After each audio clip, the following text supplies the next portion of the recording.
Today's guest is the lovely Dana Ullman, and I'll do an introduction to him very shortly, but I just want to tell you a bit of a personal story of something that's happened with me. So straight after my interview with Dana Ullman, my husband took me straight to hospital. I'd had a couple of days of intense abdominal cramps, and a CT scan then confirmed that I had appendicitis. And unfortunately, I had left it a little bit too long, and by the time I had the surgery the next morning, the appendix had ruptured. So the operation was a lot worse than, or a lot more intense than what it would have been if I'd gone in earlier. But there was a lot of cleaning out to be done. But it was such an incredible experience, really, really amazing learning experience for me. So for one, as I was lying there coming straight out of the surgery, I took Nux vomica straight away, which is a homeopathic remedy that's great for clearing drugs out of your system. So just to try and get that anesthetic out of my system as quickly as possible. The next remedies that I took were arnica and calendula. And normally I would have used just arnica after operation, but actually in my second podcast with Jerry Dendrinos, he was the one that mentioned that he actually prefers calendula post-surgery because it's really good for all sorts of wounds, whether it's internal or external. So I used some calendula, and I was using that 2 pilules, alternating with the arnica, every half an hour, pretty much for the next 3 days or so. I just kept on using those remedies. I also used a remedy that's actually made from general anesthetic to help clear the general anesthetic out of my system. Luckily, I wasn't nauseous at all afterwards, so that was great. But I actually found that my short-term memory was really shocking after the operation. And the other thing was my dreams were so crazy. So it was really great to take this remedy, clear those effects from my system, and I could really notice the change that had on my body. Also, because I had a CT scan, which, I'm very well aware of the risks of all of these, I used the homeopathic remedy made from X-ray to help clear the X-ray effects from my system. So as I was lying in hospital and chatting with the nurses, I could so clearly see a world where we have a homeopath doing the rounds on the wards with the nurses. So as soon as a person comes out of their surgery, they're given arnica straight away. They're given their Nux vomica. It was so clear in my mind. I could just feel it with every cell in my being. There is such a place for natural medicine alongside conventional medicine in our hospitals, everywhere really, but especially in the hospitals. There's so much great work that we can do to help people heal faster and in turn actually lighten that load on the medical system. The lady that was lying next to me had a bowel obstruction, and every morning the pharmacist would come and do the rounds and check everyone's records and, make sure that their medications are not interacting. And as he was reading off her medications, she was on about 15 different medications. And I'm thinking, if we had a homeopath alongside this pharmacist, there are some of those medications that we would be able to take off her script and replace them with homeopathics, and then not have to worry about drug indications or the effect that this is having on her liver for having to try and clear all of this out. So I completely digress with this, but I felt that I wanted to add this little intro to the start of the episode. Yeah, just to let you know, I've been a little bit quiet. I'm sorry. And also just to let you know that in this episode, Dana and myself talk about how we can use the homeopathics alongside the pharmaceutical medication. And so the irony of me after this episode then heading straight to hospital to go and get surgery was not lost on me. It actually, if anything, gave me hope. It made me see what is possible. And I hope you will hold this dream and this vision with me in your minds and trust that we will get to a point in the next few years where we are offered homeopathic medicine alongside our pharmaceutical medicine from our doctors in the hospitals, wherever we go. So I do believe that it's a reality. Now, with that out of sight, I need your help. We are at the brink of a homeopathic revolution, and you can really help to make this a reality. Please, can you rate my podcast on Apple or Spotify, and please share it with your family and friends. You can also like and follow me on Facebook and on Instagram so we can stay in touch. You'll find me as Eugenie Kruger Homeopathy. And I also want to share something very exciting with you that I've been working on for 6 months. It is my new and improved Homeopathy at Home 30-minute free online course, which you can find on YouTube. It's perfect for anyone who's completely new to homeopathy and would like to learn the basics. Just type Eugenie Kruger Homeopathy into YouTube and you'll find the 30-minute course. And please, please, please share it with your family and friends and blast it across social media so we can really empower people to use this safe, effective, cheap, natural medicine. Now, today's guest, drum roll, needs no introduction. It is the one and only Dana Ullman.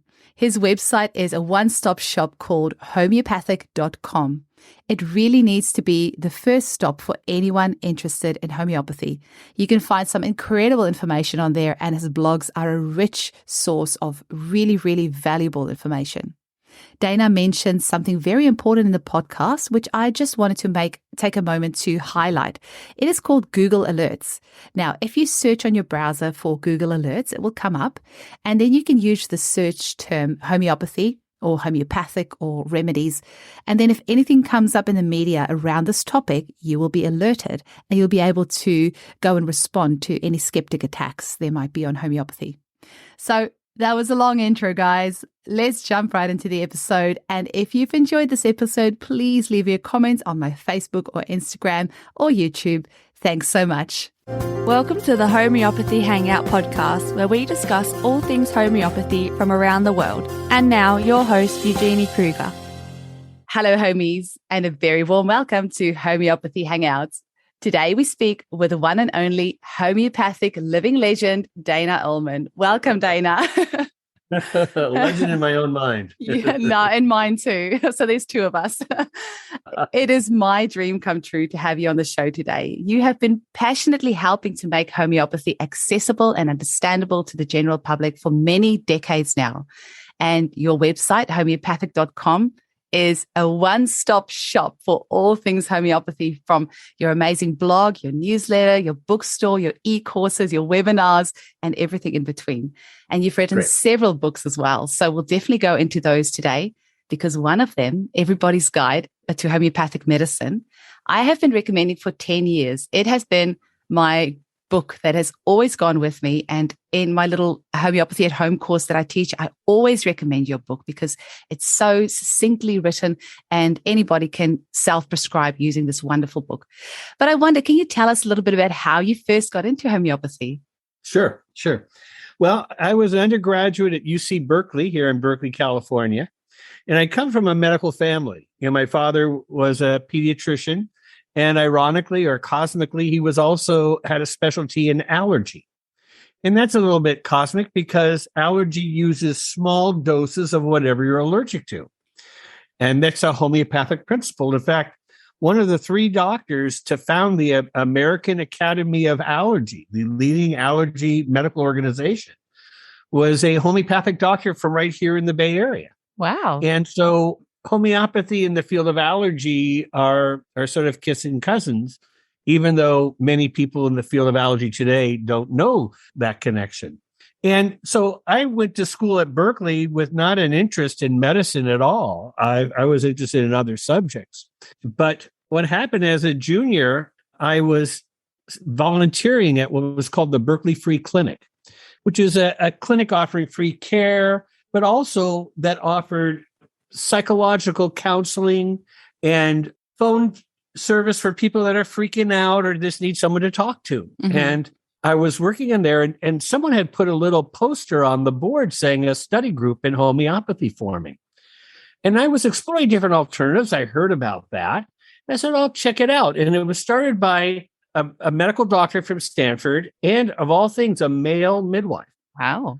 And then it became 3 doctors, 2 nurses, a dentist, 2 yoga teachers, and several lay people. And we met weekly over a 5-year period of time. And we all began studying homeopathy.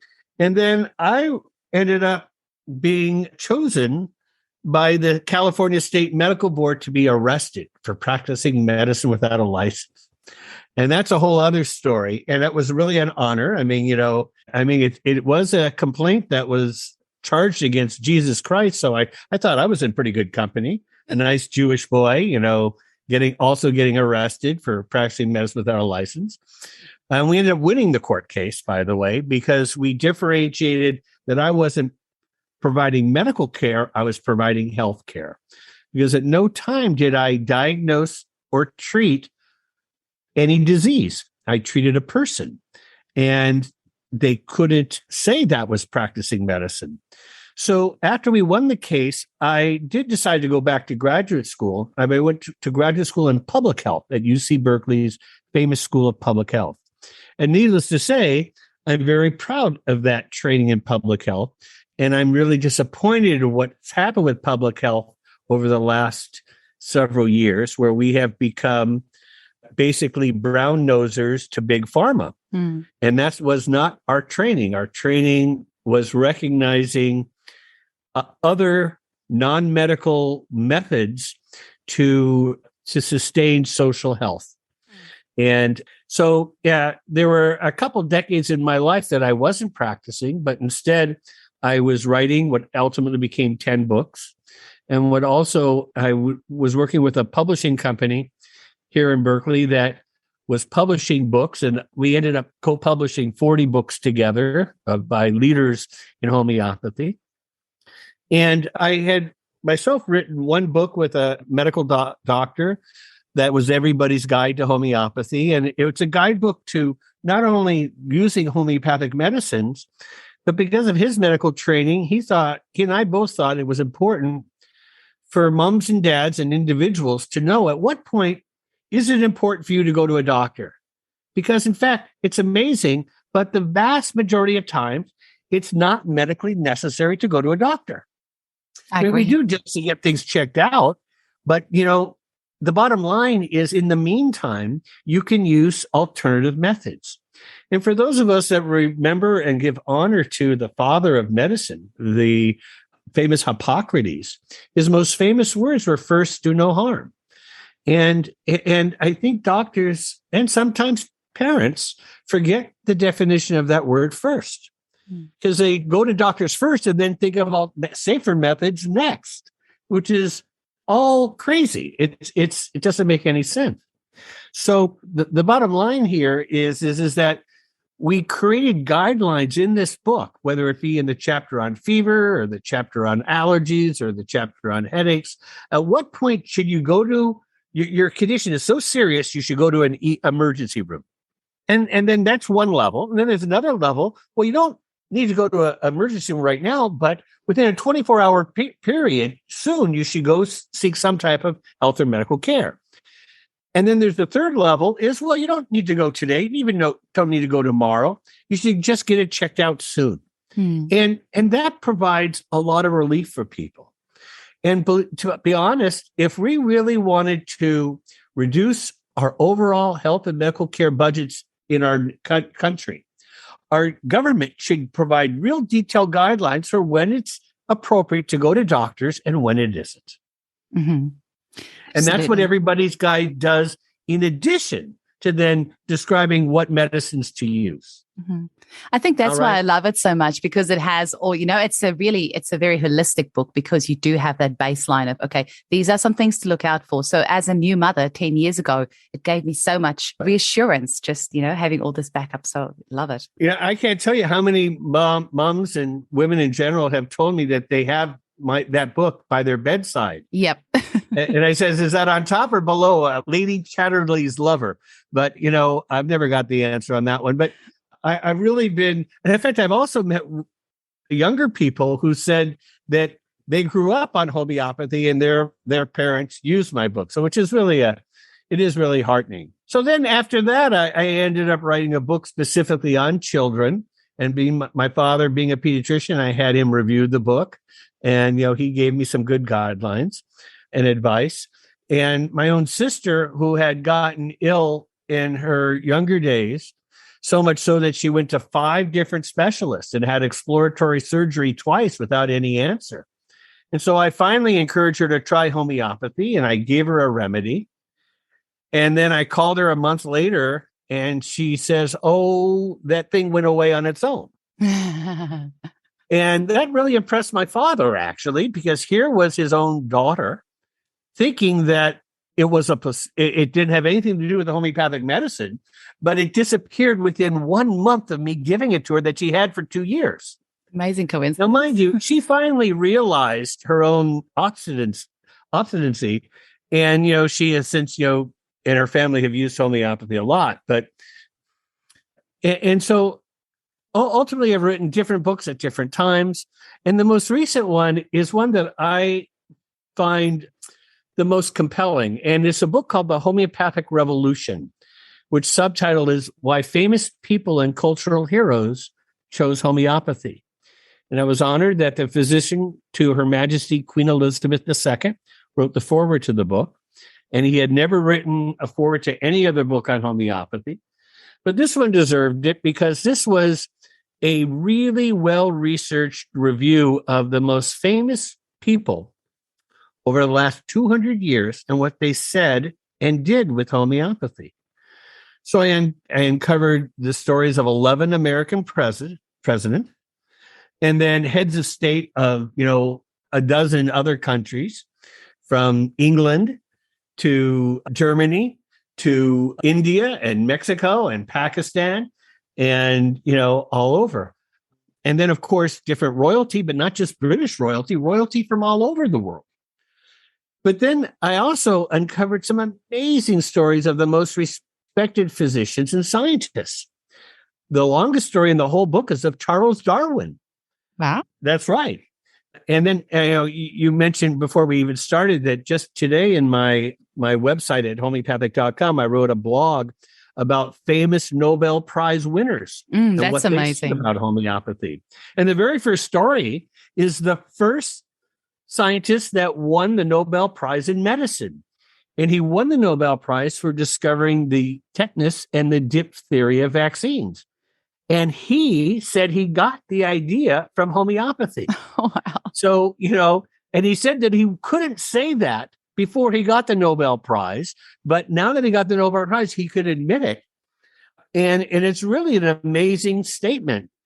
And then also a present living physician who discovered the AIDS virus, the French immunologist Luc Montagnier, who I've met on several different occasions. And there's some great information from him. Mm-hmm. And even Mother Teresa. Now, Mother Teresa, I mean, if anyone deserves the Nobel Prize for going into Calcutta and helping to heal and feed so many people. And her clinic not only fed people, but, used conventional medicines and homeopathic medicines. They were non-doctrinaire, whatever worked. And, this is really what our attitude can and should be. Now, one of the important historical facts that people out there might benefit from knowing is homeopathy became exceedingly popular in the 19th century. And the number one reason why was it was particularly effective during the infectious disease epidemics of that era.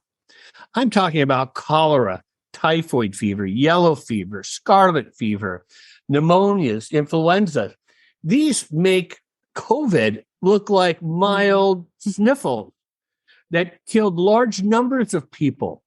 And all I can tell you is 4 different popes in the 19th century gave the highest award that a pope can give to a non-clergy person to homeopathic doctors because of their good work in treating people who are suffering from infectious disease pandemics. And I mean, I'm sorry, once you hear that, by the way, yes, I'm very knowledgeable of the scientific research on homeopathy. And I'll talk a little bit later about one of my new ebooks that I wrote, which gives reference to 400 studies published in peer-reviewed medical journal. Wow. And I'm so tired of doctors and the media saying that there's no research on homeopathy. Well, if you close your eyes, you're right. You will never see research.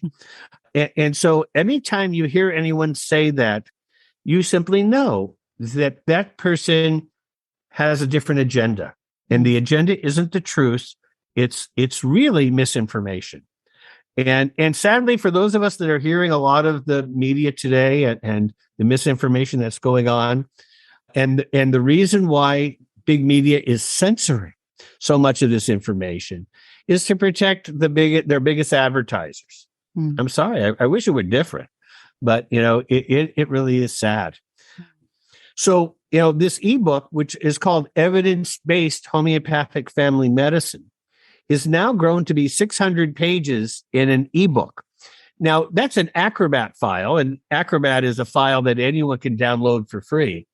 And you can purchase this ebook. And the great thing about ebooks is there's no shipping costs. And that's important because right now, between at least at the beginning of 2022, if someone listens to this at some future time, it might not be true. But there's a shipping crisis between the United States and New Zealand and Australia.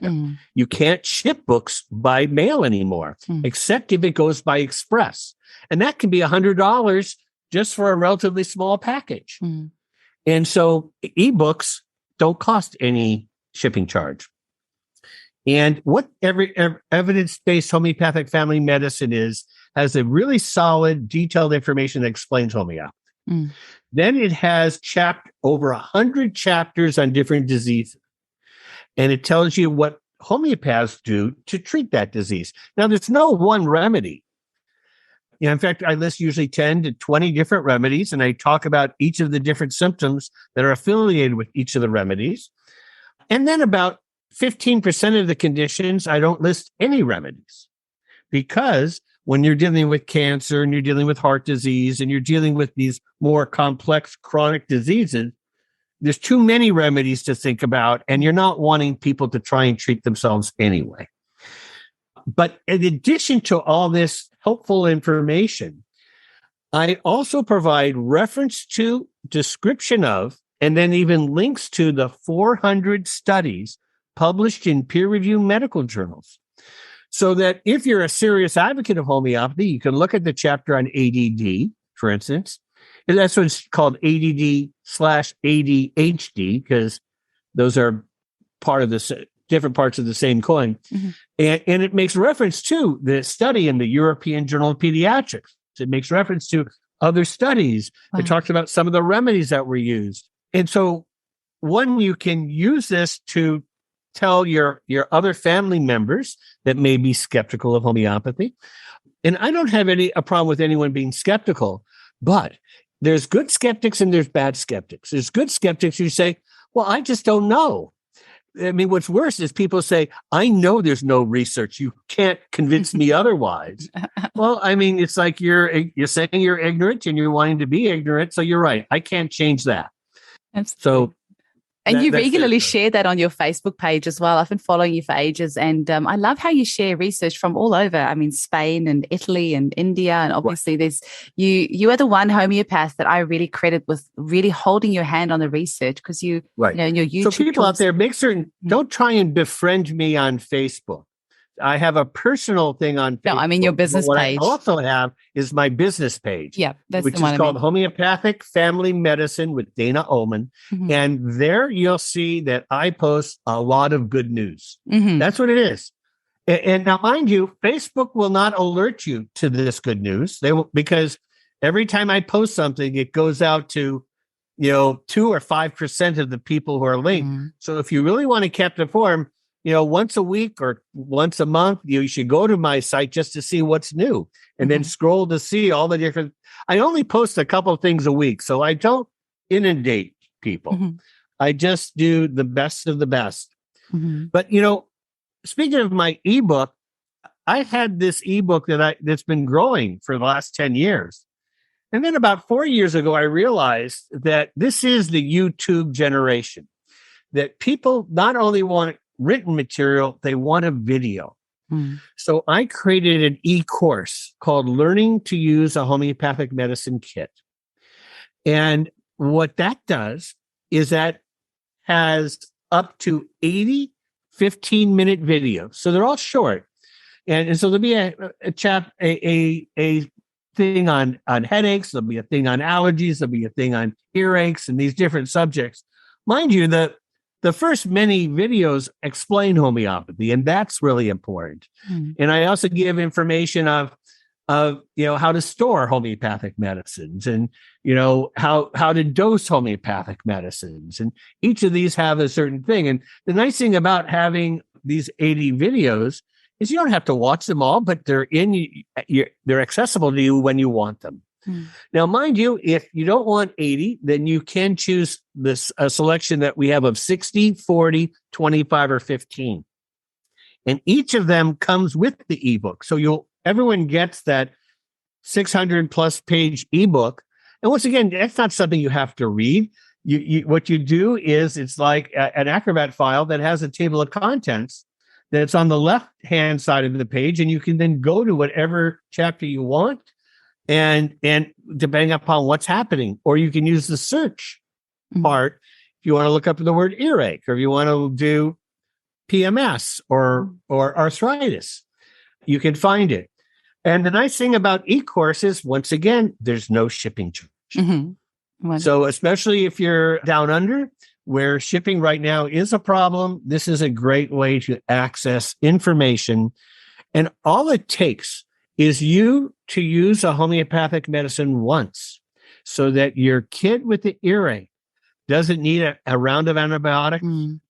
And that's more than worth it. More than worth it. From everything from there is gravy, because not just the fact that your kid hasn't needed another round of antibiotics, but then your kid's back in school, your kid is healthy.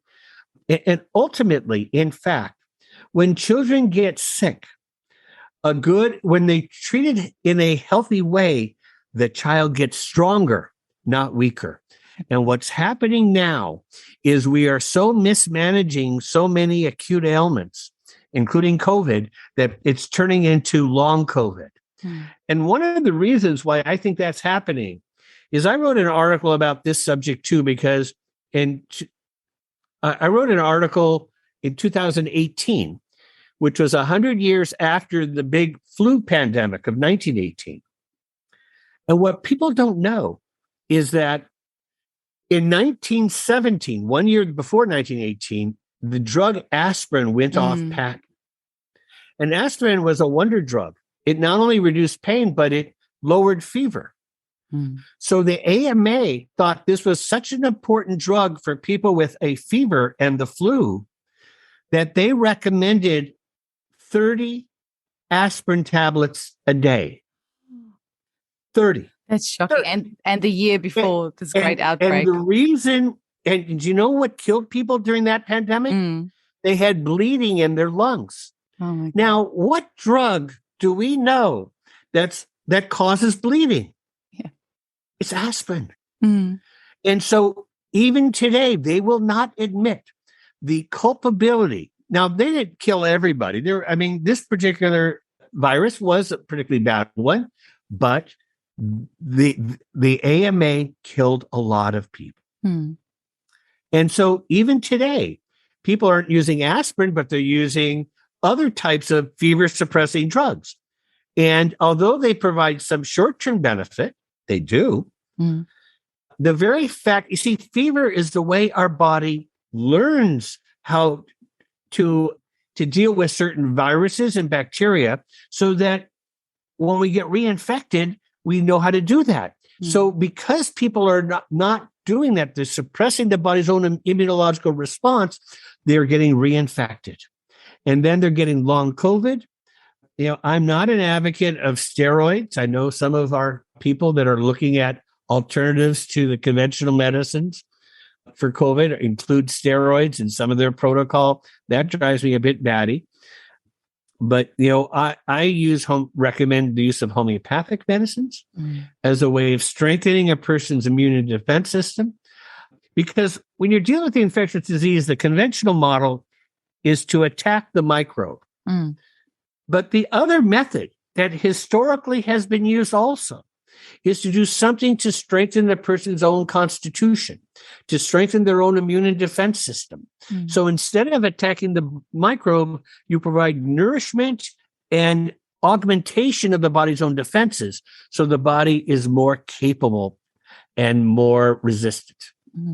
So, there's a good scientific body of evidence.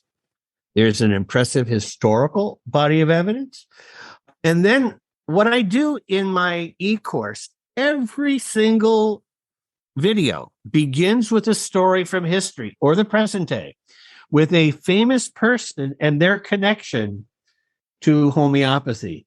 And now, what does it take to be famous? It's usually the person is at the top of the game. I mean, they're incredible minds, incredible hearts, incredible accomplishments.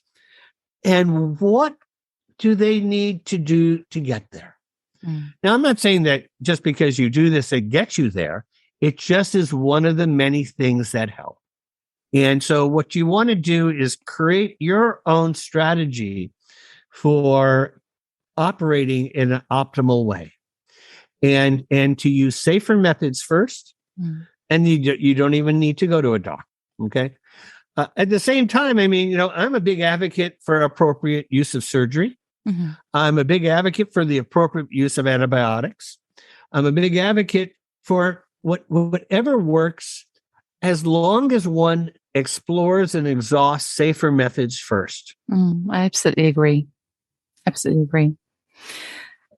So I wonder if you're able to... That was a long answer to your... Do you know what? You are such an incredibly captivating speaker. I was thinking, I hope he just keeps talking for half an hour so I can just sit here and take it all in, because I mean, you're so amazing. Your dimples are out, by the way. I mean, you got your dimples out. I know, my cheeks are hurting because I'm just like, your knowledge is so incredible. And what you're saying is so powerful. It's like it's this one punchy thing after the next. I'm like, this is going to blow people's minds. I'm so excited.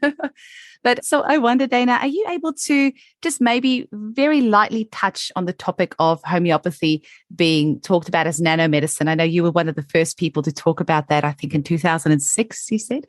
2003, yeah. 2006. And so we don't, obviously this podcast is for the general public, but I like to give them little things to explore. I like to have their interests perk up now and again and go, oh, this isn't something else I didn't know about. So maybe you can lightly touch on some of the research that's come up, maybe with Iris Bell, and how homeopathy is now being thought about as potentially nanomedicine. Sure.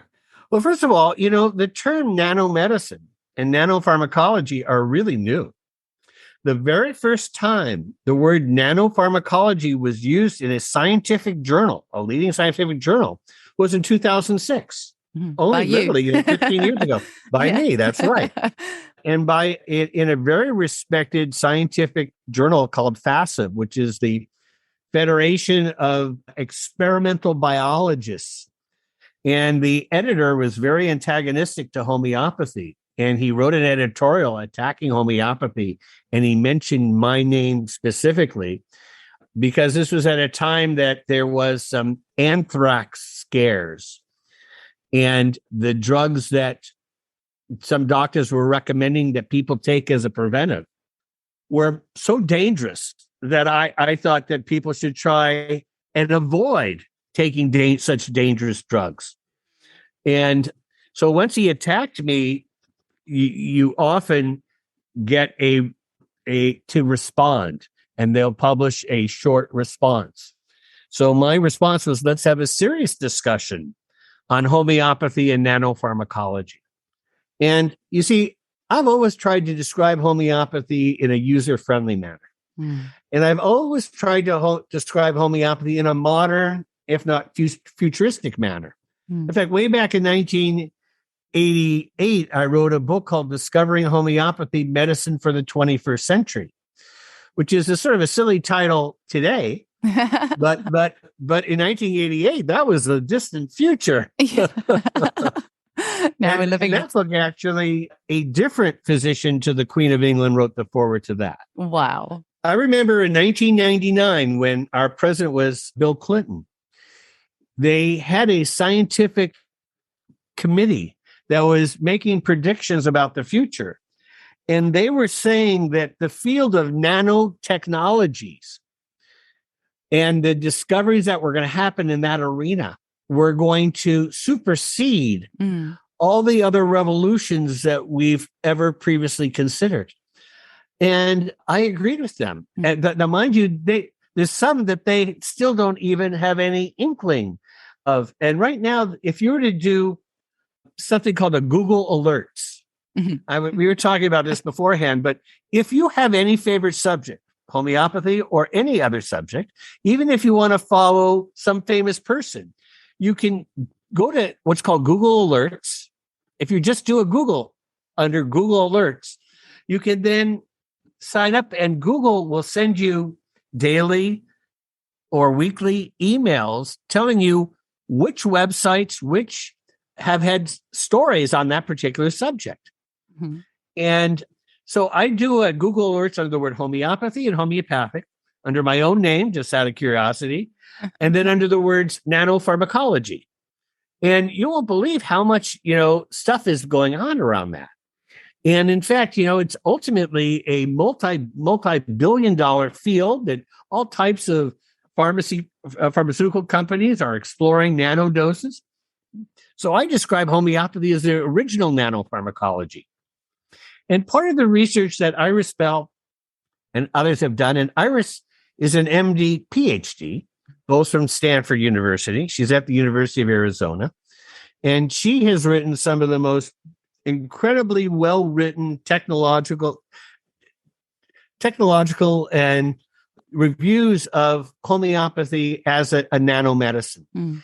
And, I've echoed on that, and I've written the newest summary of that. And if you want to Google my name, Dana Ullman, and the name of the journal is Dose Response, you'll see this article, half of which you will be able to understand, and half of it will be sort of technical. So, read whatever you can understand, because there's some really juicy stuff there. Mm-hmm. But there's one study that really is remarkable, and it was published in a really respected conventional scientific journal. And this journal is published by the American Chemistry Society, which is not exactly an alternative organization.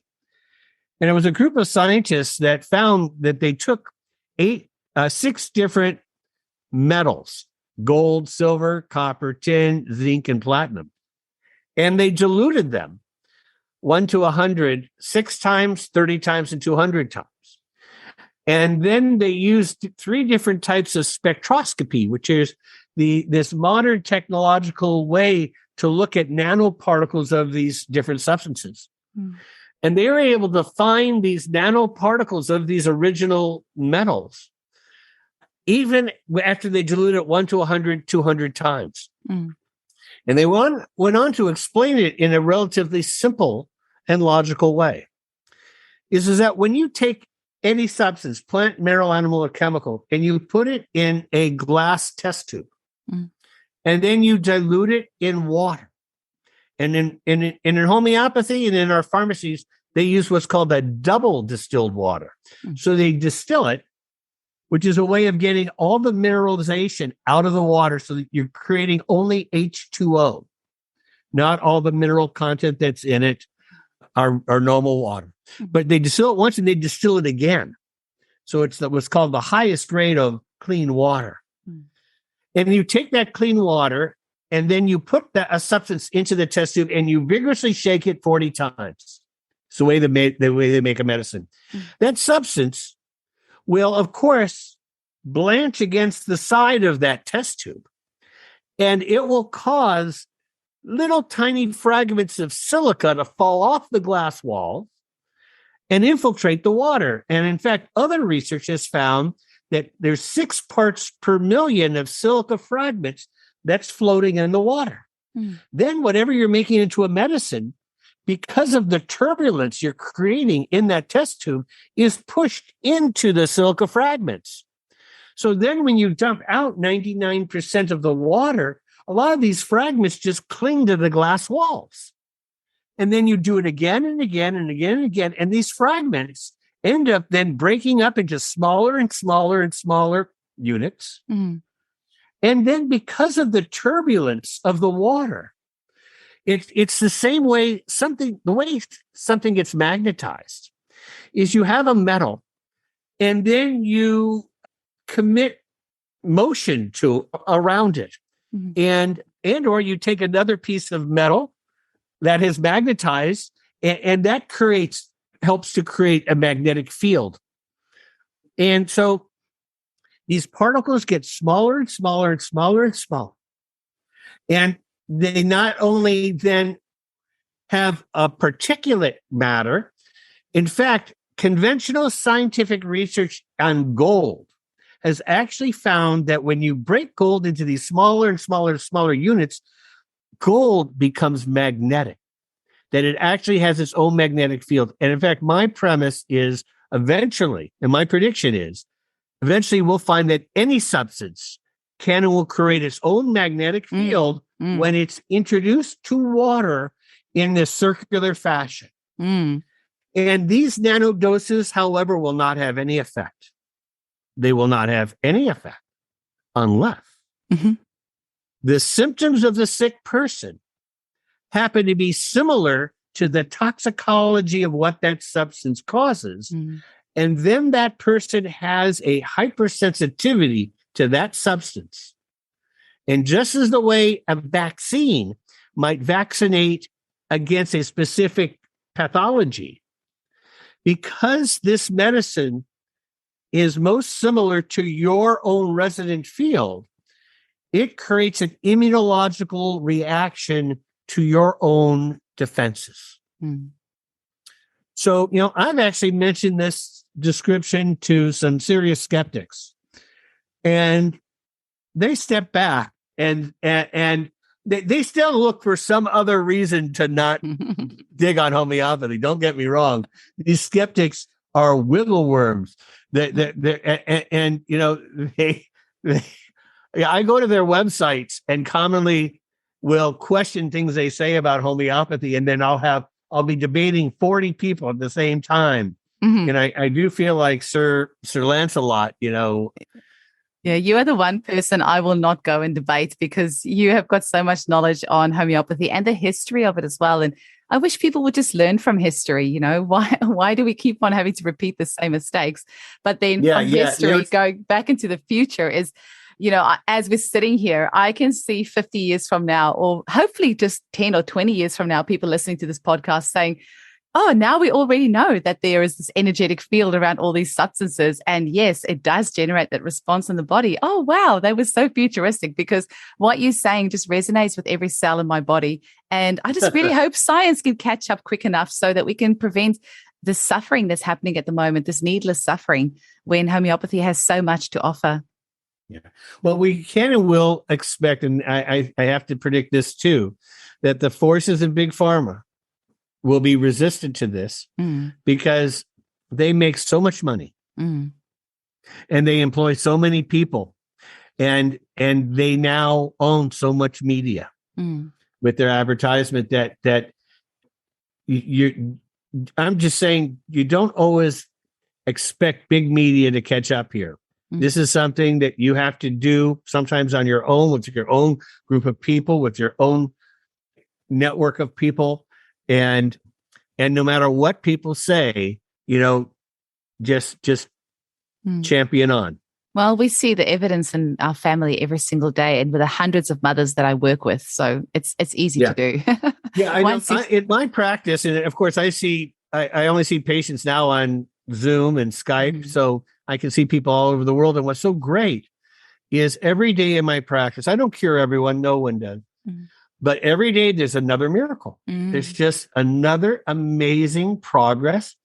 And mind you, there's an ebb and flow, because there's progress, and then sometimes the person comes back. But that's what provides evidence that homeopathy works, because you can then prescribe a higher potency of it, and then the person goes further again. Absolutely. So, it's every single day of my practice.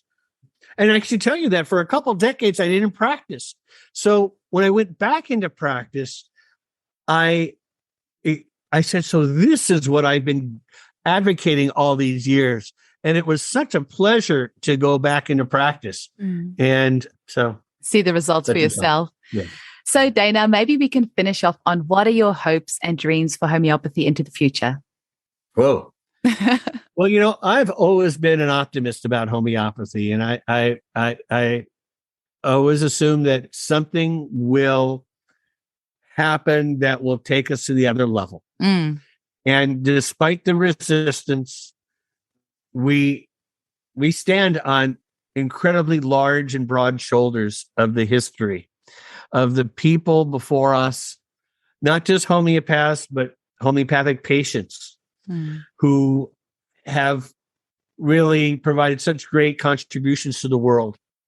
So I am particularly hopeful for new moms.